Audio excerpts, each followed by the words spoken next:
This is the White Noise Podcast with Andy Munns and Ian Pearson. Okay, hello and welcome to, I think it's the fourth episode. It is the fourth episode of the White Noise Podcast. We've had a personnel disaster because Andy hasn't been able to turn up due to family, how can I put this? An appointment, there we go. And a couple of our guests haven't turned up either. So it's me and Pete, but we'll fill this out, I'm sure. Yeah, I'm sure I can talk for three people maybe. You're quite famous for it, so yeah, I think we will be okay. So yeah, I hope you're all well. Hope you all enjoyed the last podcast, and we'll go again. Just me and Pete doing the legwork, but I'm sure we'll be fine. So we're going to start off, Pete, with that.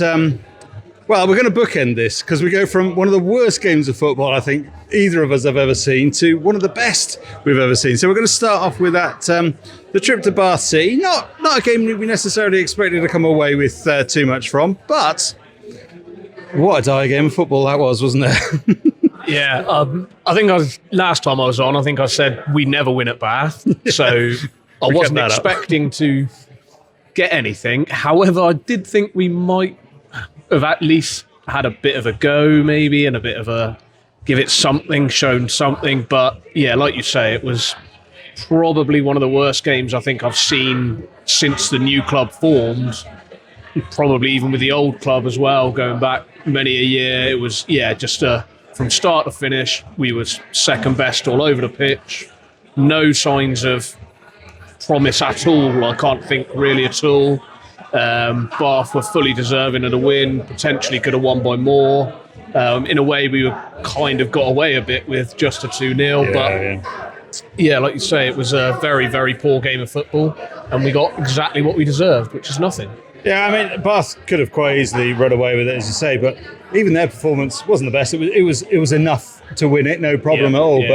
They seemed a bit lacklustre, and it was just two quite poor sides. Although, as you say, they definitely tipped us on the night, didn't they? Yeah, like you say, they didn't have to be anything special to beat us.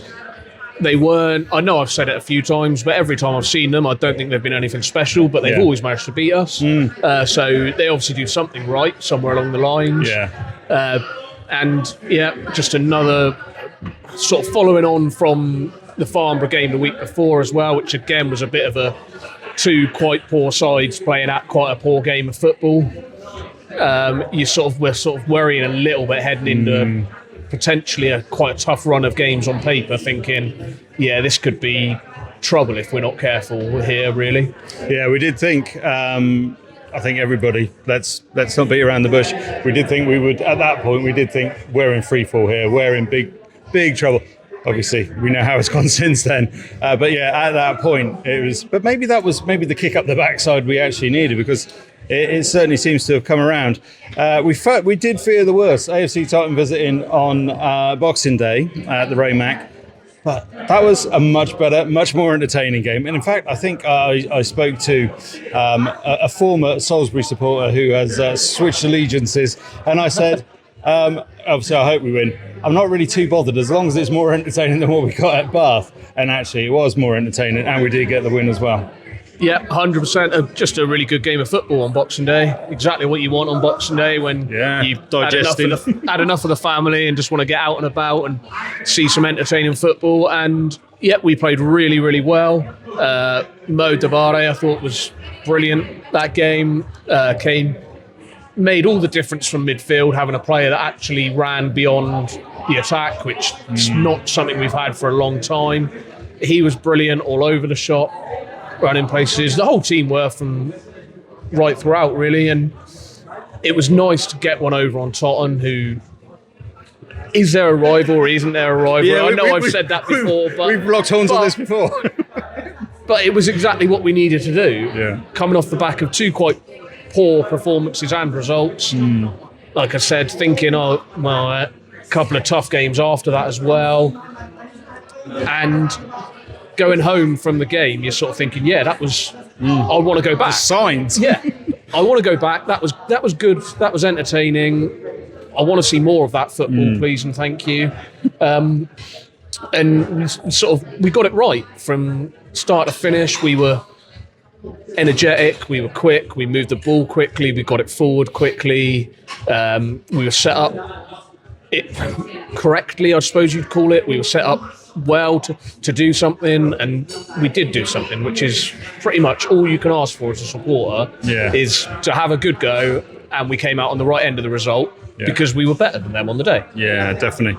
And I think I said in the previous podcast, episode 3, I believe it was. You can find that on your YouTubes and your Spotifys. I think I said in the previous one that we'd only seen Mo Dabre for one game, and I think I used the word erratic. He I don't think he'd trained, or certainly hadn't trained much with the team, hadn't been with the team much, and he just kind of, that first game we saw him, he seemed to have all this energy, but didn't all kind of link up. I think that game was where it all came together with him and the squad, and it just all suddenly worked, and it has done since. Yeah, 100%. I think it was Farnborough, I think was his debut. And like you say, he looked at Farnborough, I thought he was an energetic player that I thought, he's all around the pitch, he's all over the place. But there was sort of, I thought his touch was a bit poor at times, it got away from him a few times. But yeah, like you say, the performance against Totton was, man of the match by an absolute mile. Yeah. Just making runs all over the place, and almost, I don't know if maybe his performance galvanised his teammates into action as well, because I think the midfield in general was pretty good that day. I've not always been the most positive about Josh Keir, but I think he's definitely benefited from Mo coming in there in the midfield with him. He's not having to do all the donkey work as such in there. He's got another set of legs in there that can make an impact as well. And his game, I thought he's had a couple of good games recently, and it's just sort of brought the best out of the attack. We scored 3 goals that day, which, we got the 3 at home against Chelmsford, another good performance, but we struggle to score. We don't score many goals. So 3 in one game was, a real bonus. Yeah, as I say, I did say he was erratic, but I did say, I will back myself up, I did say it's early days, let's wait and see, and I was so glad. And we've had the great news since that he has his loans extended. That was just before the Worthing game. I didn't see how long was that, an extra month or end of the season? End of the season. I'm pretty sure I read it as end. Hopefully it is end of the season. But yeah, just great to have him in and around the squad there. And I think it was in that AFC Totton match we were talking about his touch. We were talking about his touch. Farnborough wasn't necessarily his best, but in that AFC Totton match, it just seemed to stick to him like glue. And his centre of gravity seemed to be around his ankles somewhere, because he was so well balanced, and the ball was always under his spell throughout, wasn't it? 100%. I'm going a bit Mo Dabre heavy here, but he's really impressed me. He's been really good. So, and it was the first goal, I think it was, for Hedges, where he made the run beyond, like I said, we haven't had, and the touch was good, the control was good, the ball across was perfect, as it needed to be. Give Hedgie the simplest task just to tap it home. And been a big part of, I think, 2 really good wins at home. Obviously, we'll come on to last Saturday's show. 2 goals for Hedgie, and ever present, ever in the scoring. And thank goodness we've had to rely on him at times. Noah Coppin as well. Noah does what Noah does. I love Noah because he runs his socks off, and you can tell at the end of the game he's run his socks off because he looks like he's drained. But that's exactly what you want in a player. I'll give me 11 Noah Coppins in a team that work their socks off. He knows his limitations sometimes. He's better than some people give him credit for, I think, because he's not just a workhorse. He can finish, he can score, he can impact games, definitely. And the way he plays up, playing a lot more central through the middle than perhaps when he first came to us, he just sort of allows others to get involved in the game as well at all times, which is obviously what you want from your attacking players. He's a tough little cookie as well, isn't he? Yeah. I love it. So we move on to Weston-super-Mare, which was a defeat, but oddly we weren't too disappointed, were we? Because I certainly, I'm speaking for myself, I certainly came away from that with the positivity still flowing through me from AFC Totton. I still thought it was a great performance, and maybe a little bit unlucky not to at least get a point, if not 3. Yeah, I'd certainly echo that. I thought we deserved at least a point. First 10 minutes, I did think Oh dear, here we go. We've had a great win against Totton. Are we going to follow it? Gonna get shown up. The last great win against Chelmsford, we followed it up 4 days later with a terrible 6-0 loss. Are we going to do something similar? But actually, after that first 10 minutes, when we gave away a sloppy goal to concede, I thought we were the better side. We controlled the game. We had most of the possession. We got in a lot of good areas. The one thing I would say is I don't think we fully created that sort of big chance that you go, oh, he should have scored that. He could have done this. We got in good areas. Some of the balls the final balls weren't brilliant, but we were causing problems. We were perhaps just lacking that, like I say, that final third quality. Yeah, but I think based on the overall flow of the game, I think we were good value for a point, definitely. And I don't think we deserved to lose that one at all. And I think Western would have probably been secretly quite happy that they got away with. From their point of view, it was probably quite a sloppy performance, but a lot of that was down to us not allowing them to play how they wanted to. I mean, first half, I checked how accurate the stats are. I don't know, but I think it's the guy sits there with his phone and presses who's in possession. But via that's all we've got to go by. We had 73% possession, I think it was, in the first half, and over 90 minutes. That was despite that first 10 minutes. And over 90 minutes, I think it finished something like 68% possession. But shots on target were, I think, about 2. Yeah, which just wasn't enough, was it? Yeah, that rings true to what I saw at the game. Stats don't always tell the true story, but sounds to me that's pretty much how I saw the game. Definitely. Yeah. Okay. That was great. We enjoyed it. We had a good time.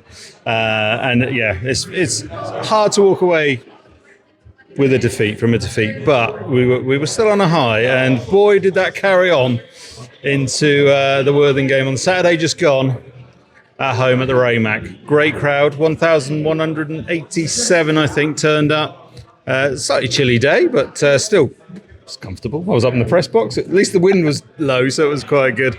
And what a treat it was. 2 from Copping, 1 from Willard, 1 from Keir, 1 from Edges. 5-4. Go for it. Yeah, what a game, basically. It's just unbelievable, wasn't it? It was great. I don't know if maybe the Hornchurch postponement helped because it gave us those extra few days that potentially we didn't have with a stretched squad. And top of the table, Worthing, I should add. Top of the blooming table. Yep. Somehow. Yeah. Didn't appear so on Saturday, did they? But yeah, it was, I mean, again, I thought we started off well. I know Worthing got the first goal, but I thought actually up until that point we were well in the game. It was probably quite an even first 20 minutes or so. They did show that little bit of quality in the final third to take the lead, but the thing I really liked was how we bounced back every single time. I mean, obviously we're going 1 down at home to top of the league. It would have been quite easy for us to go, oh, here we go. We're not going to get anything here. We've struggled massively to get anything from games where we've been behind all season, really. I think it's only the Hornchurch game at home that we've come from behind to even get a point. So, especially when it's top of the league, and bounced back, a couple of really good goals. The one from Hedgie, it might have only been from a couple of yards, but it's good movement to get in there. Willard took his goal really well. I thought he was really good on the day. I was glad to see him score. Yeah. He's been one of those that I think he obviously had that injury at the start of the season, and it took him a while to sort of get up and going. But I think we're starting to see now the quality he's got, and that he can be a real effective player for us. And he's starting to contribute goals and assists, which is what we want to see, obviously. And then a really good finish from them to bring it back to 2. I thought Buse has been brilliant this season. I thought he was caught in a little bit of no man's land, but I can say he's been brilliant. He's allowed the odd one where he gets it, and their player took it really well. And then the penalty from Noah. He's normally reliable from the spot. It was quite telegraphed, I suppose, if you've seen him take penalties before, but that's how football is. It's the players these days, they do like to wait and let the keeper decide before taking them. I mean, maybe I'm a bit old school and I just say put your boot through it. Kevin Sawyer years ago in Lymington Cup game springs to mind.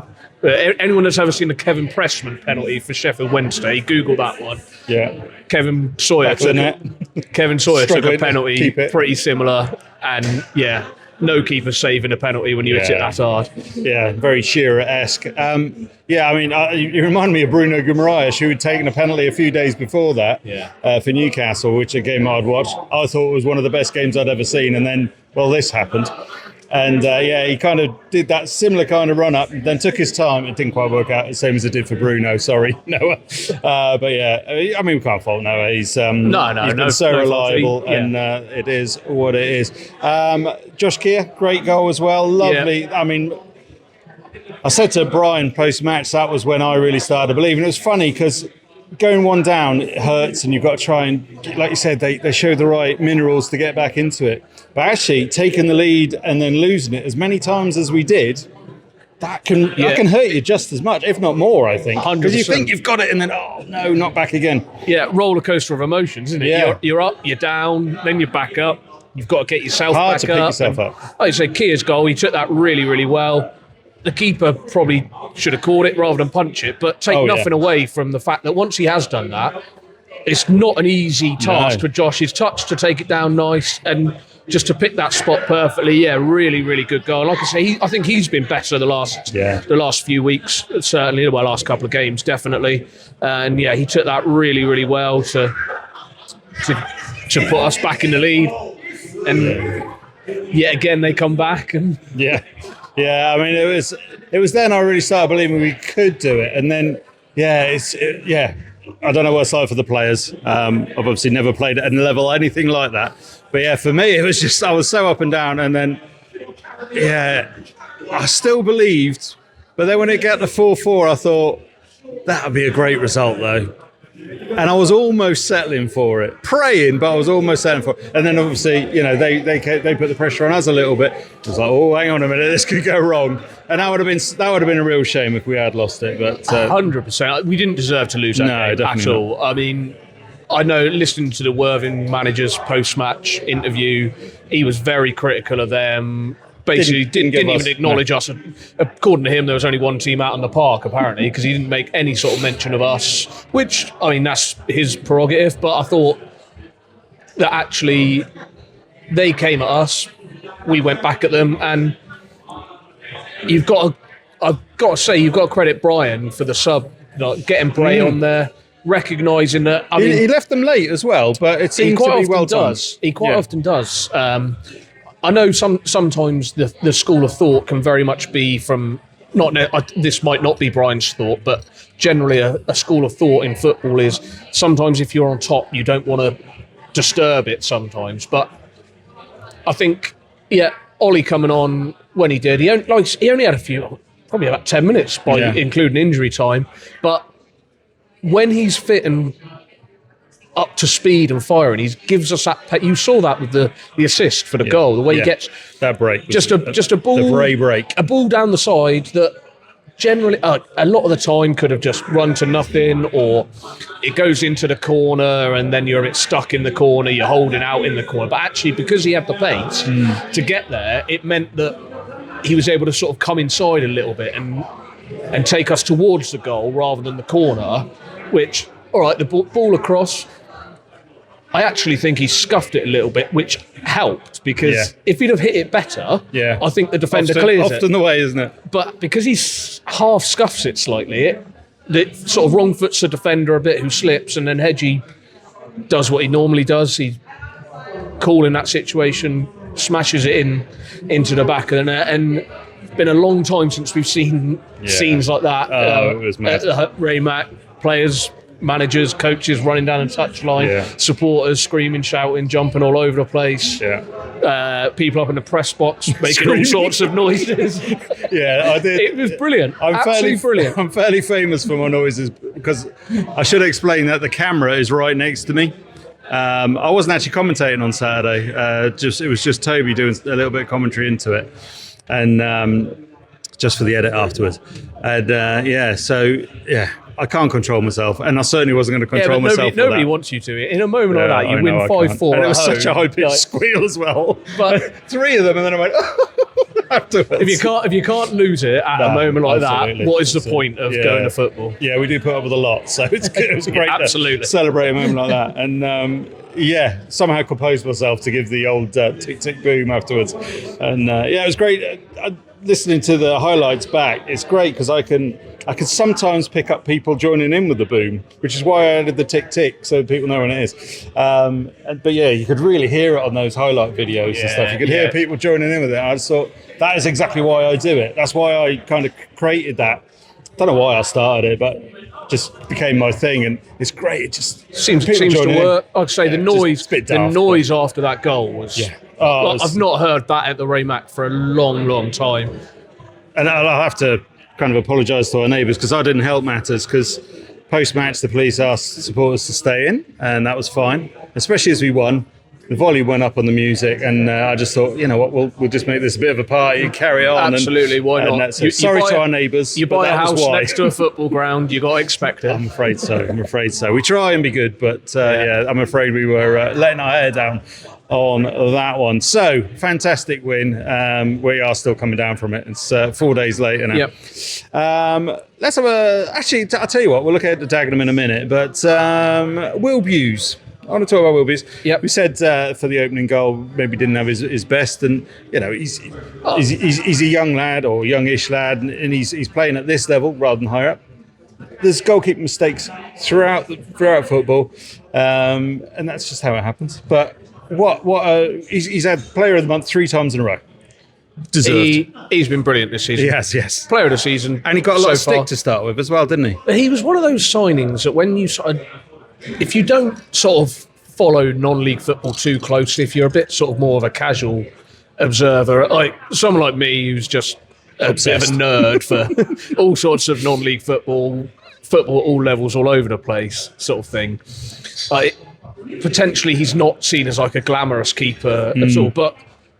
I mean, yes, he's made a couple of mistakes. Of course he has. He's a goalkeeper at National South level. Yeah. Like, if he was perfect, he'd be playing in the Premier League. They don't exist. But if he was closer to perfect, he'd be up in the Premier League. 100%. I think he's been brilliant. I think it's 3 months in a row, Player of the Month. He's a very modest lad as well. He might have a little bit of competition if Mo keeps playing as he has done. For Player of the Month. I thought you were saying goal, but yeah. For Player of the Month. But, I mean, in goal, it's just a complete no-brainer. Will Buse, first name on the team sheet, number 1. Fully deserving of all the accolades he's had in terms of the Players of the Month. The amount of games he's kept us in we conceded 4 against Worthing. He still made 2 or 3. Like, there was that one save in the second half. Yes. From 2 yards, if that. It's so low down, there was one as well. It's a brilliant save. Yeah, it was amazing. Brilliant save. And if that goes in at that stage of the game, who knows, maybe Worthing go on and win 6, 7, 4 or 3 or however many we had at that time. But the amount of games he's kept us in earlier on in the season, he's won us points. He's been brilliant. He deserves all the credit. He's definitely a front runner for Player of the Season so far. Yeah. And somebody's going to have quite a strong second half of the season to overhaul him, in my opinion, anyway. Absolutely. I think, I don't know if it's the same save, but there was one, he was full stretch. It was literally across the grass, brilliant stop. And I turned around to, I think it was Andy sat to my right. I said, I almost want to do a boom for that because it was as good as a goal. It was one of those. Yeah, it's as vital as a goal, isn't it? At that sort of stage of the game, definitely. Absolutely. So we've had a bit of player movement. We've had Odinye, incoming signing. We've had the extension of Mo. Owen Door departure as well, signed permanently for Poole after a loan there. So, there's been calls for his return in the past, but they seem to have got quieter, and then he's now been confirmed as their signing. Yeah, I think Owen, in my opinion, was unlucky to be left out of the team at the start of the season when he was. Didn't really get the game time he wanted. Could completely understand why he wanted to go out on loan to get that opportunity. I do think he'll be a miss. I rate him. It's no secret. I rate him. I sponsor him. I think he's a good player, and I think he's got a lot to offer. However, the analytical side of me says, actually, we've been quite good at the back. I don't sort of think generally many of our issues this season have been down to defensive issues. We haven't been the greatest at the back. We haven't kept hundreds of clean sheets. But if you look at our sort of goals against stats and like that, we're not near the bottom of the league in those sort of terms. So to sort of say that, we've massively missed him, it's a disgrace letting him go. I'd have loved him to stay, but I can completely understand from his point of view. He wants to go. He wants to play football. He's a lad, 21, 22. He wants to play football. Yeah. Paul seemed to really like him. It seems to fit nicely for him down there. So, yeah, best of luck to him. Yeah.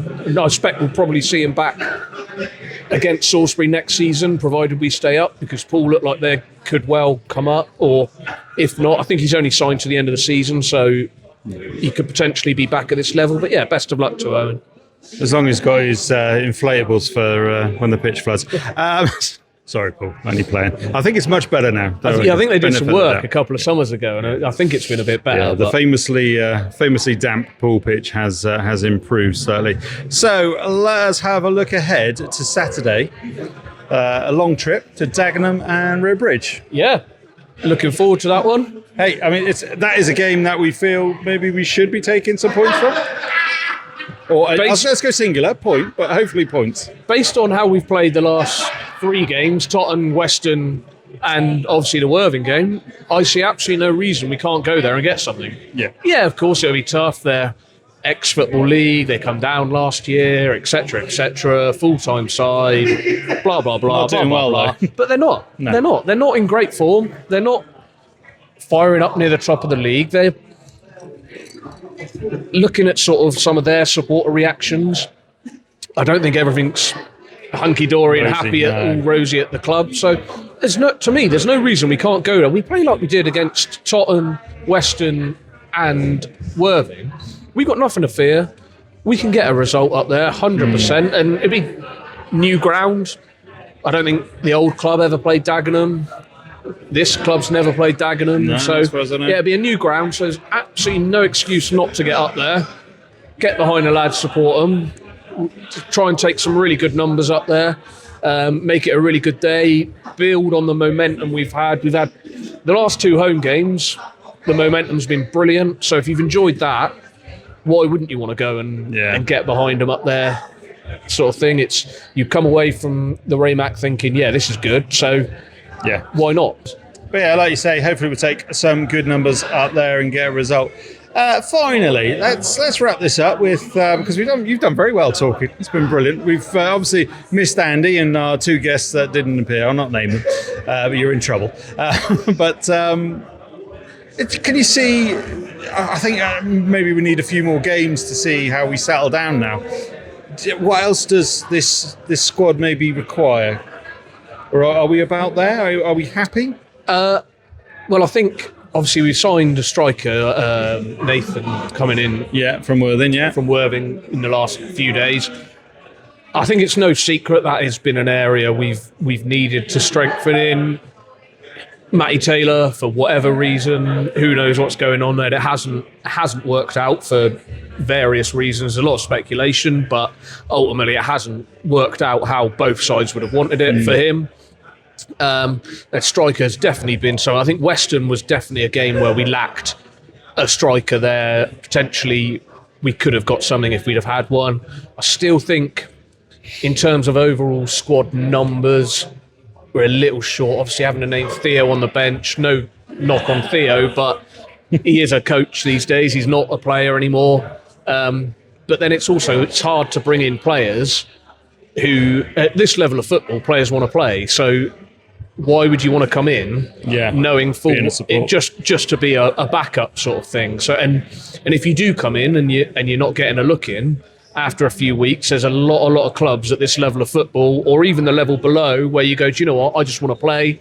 Yeah. So it does make it hard, but I think if possible, potentially midfield, maybe just an extra set of legs in there. So like you said about the subs being quite late, sometimes that's a reflection, I think, on the options and how much Brian trusts the options we've got on the bench to come in and keep up the momentum, make the difference, or change the game depending on the game state. So So maybe a midfield, maybe a utility defender as well. You can never have enough of those. Anyone that can sort of play along the back. But yeah, I think the players we've got are good enough, definitely. And in certainly the last 3 games, we've shown real good improvement. I think I was quite critical of Brian and the management team earlier on in the season, but actually I think the last 3 games we've been, I use the phrase front-footed quite a lot, which doesn't necessarily mean just everyone bombing forward and getting it, but we've had energy, we've moved the ball quickly, we've got the ball forward quickly, we've been aggressive and in their faces, and I think it showed in the results. All right, we lost at Western, but the performance was there. So yeah, I think if we continue on this vein, then there's no reason we can't have a comfortable mid-table finish. That takes me where I was going. Are you happy that we're going to remain in this division? Yes, and I more so than you were a few weeks back. A few weeks back, I thought what will happen is every now and then we'll have a game like we did against Chelmsford. We were brilliant against Chelmsford. We won 3-0. We had a great win. Yeah. But then a couple of the performances after that were a bit meh and a bit. We didn't sort of follow up on it. And I thought what will happen is every 3 or 4 weeks we'll have one of those games where we're really good. We'll get a win, and that'll be enough to keep us above the dreaded relegation zone.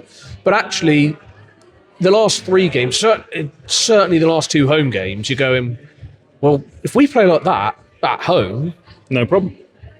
Perfectly fine. Yeah, we'll be perfectly fine. We'll be able to pick up plenty of points, plenty of wins, and it'll be an exciting end to the season because we'll be playing some good football. Obviously, the natural pessimist in me says, can we keep that going? Yeah. But until I see otherwise, you can't sort of say, no, we're not going to keep it going without the proof of that. So, yeah, I think I'm confident we'll stay up. More confident than I was a couple of months ago, definitely. And hopefully it'll be a sort of a building block end of the season. I'm only just over halfway through it. But there is a lot of football still to be played. Yeah, towards the end of the season, that we can show enough so that then to build for next season, we can really look like we're going to be a club going places, which will obviously attract better players. Yeah, absolutely. So, just to wrap this up, and I just want to finish on a positive somehow. I don't know quite how to work it in, but I think Salisbury 5, Worthing 4 is just great. It was great. It got a bit of national attention as well. It did. A few sort of viral accounts sort of going, good game in the National South, etc. So anything, not quite as much viral. I don't know if you've seen that Laverstock I've heard, goal, which, Worldy. Yeah, fair play. That was a good one. But yeah, just if every game is like Salisbury 5, Worthing 4 to the end of the season, we'll have some pretty damn good times, I'll say. Yeah, we've had. I know the socials numbers are very good this week, and I'm sure they have been up at Laverstock as well. In fact, I know they have been because they've been chatting about it quite rightly. So, Dagenham on Saturday. If you can be there, do so. If not, Toby and me are planning to do commentary. We'll keep you up to date on Salisbury Radio Sport, so you can tune in and catch the action on there. Thank you so much to Jack, who is from this place, the Bishop's Mill. Absolutely fantastic with us here. And very welcoming. They've wonderful hosts, and Jack's a great guy. Had a quick chat with him today, and he welcomes us with open arms. Absolutely fantastic here. They're so good. Echo that, definitely. Absolutely brilliant. Very well looked after. And thank you to Pete.